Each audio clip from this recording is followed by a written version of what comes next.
இந்த next one is செம்ம கலெக்ஷனுங்க, miss பண்ணிடாதீங்க. ஒன்றும் அவ்வளோ அழகு கலர்ஸுங்க. பிரைட் கலர்ஸ் வேணுமா, பிரைட் கலர்ஸ் இருக்குது. பேஸ்டல் கலர்ஸ் வேணுமா, பேஸ்டல் கலர்ஸும் இருக்குதுங்க. 25 கலர்ஸ் அப்லோட் பண்ணியிருக்கோம். பார்த்து எது வேணுமோ அது டக்குன்னு ஸ்க்ரீன்ஷாட் பண்ணி வாட்ஸ்அப் நம்பர் ஸ்க்ரீனில் இருக்குது, உடனே உங்கள் ஆர்டர் ப்ளேஸ் பண்ணிக்கோங்க. இதோட டீட்டெயில்ஸ் பார்த்தரலாமா? ரேயான் டெனிம் மாடல் ஃப்ராக்குங்க. ப்ளீட்டட் ஃப்ராக் தான். சூப்பரான காலர் நெக்கில் வித் பாக்கெட் ஃப்ரண்ட் பட்டன் அட்டாச்சோடு கொடுத்துருக்காங்க. ஹேண்ட் ஸ்டாக் 3/4 ஸ்லீவ் இருக்குது. லென்த்து 46 இன்ச்சஸ் வரும். மெட்டீரியல் சாஃப்ட் ரேயானுங்க. குவாலிட்டி, சைஸ் அண்ட் மெஷர்மெண்ட்டு அவாசாவில் இருக்க மாதிரியே தான் இருக்கும். அவாசாவில் என்ன சைஸ் இருப்பீங்களோ அதே சைஸ் இதில் எடுக்கலாம். ஏன்னா இது பிராண்டட் குர்த்திஸுங்க.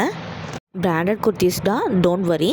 ப்ரைஸை ரிவீல் பண்ணிடுவோமா? வெறும் 499 நம்ம தரோங்க. பை 4 பீசஸ்னால் கெட் ஃப்ரீ ஷிப்பிங்க. பீசஸ் அதுலேயே மென்ஷன் பண்ணிக்கோ, S to XXL வரைக்கும் இருக்குது. ஸோ வேணுங்கிறவங்க யோசிக்காமல் டக்குன்னு ஸ்க்ரீன்ஷாட் பண்ணி வாட்ஸ்அப் பண்ணி உங்கள் ஆர்டரை ப்ளேஸ் பண்ணிக்கோங்க.